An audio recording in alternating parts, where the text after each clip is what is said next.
Hello, welcome to News English from radio and television station. Here comes some news today. The digital economy is creating opportunities for Vietnam to take advantage of for economic development.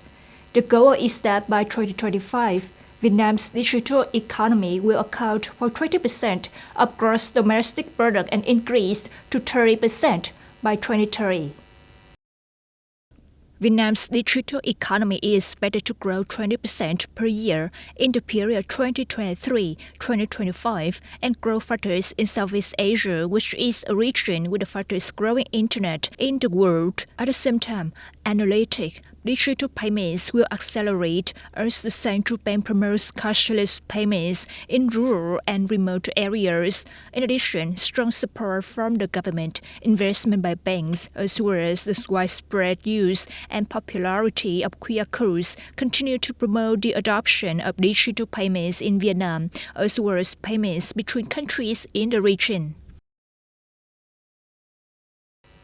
According to data from the Customs Department, state budget revenue from import-export activities from the beginning of the year to mid-November reached over 15.5 trillion Vietnam dong, equal to 72.2% of the estimate.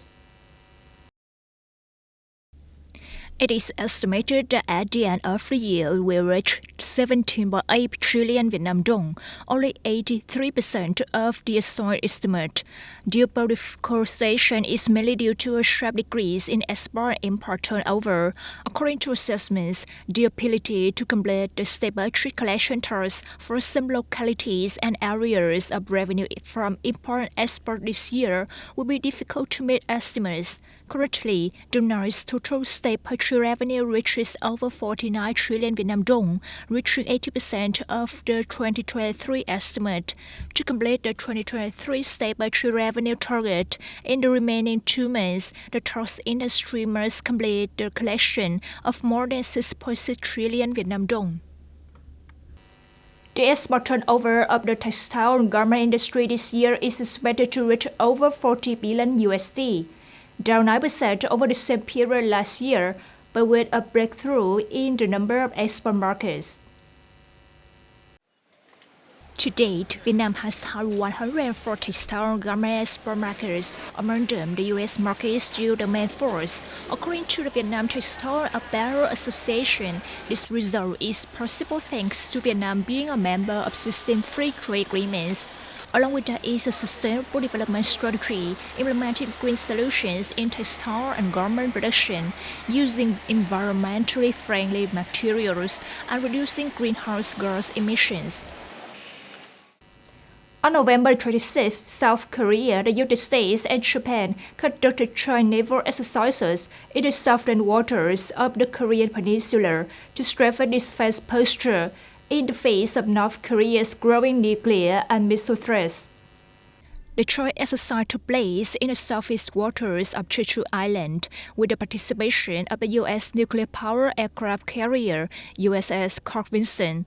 The ship docked at the naval base in Pusan, 320 kilometers southeast of Seoul.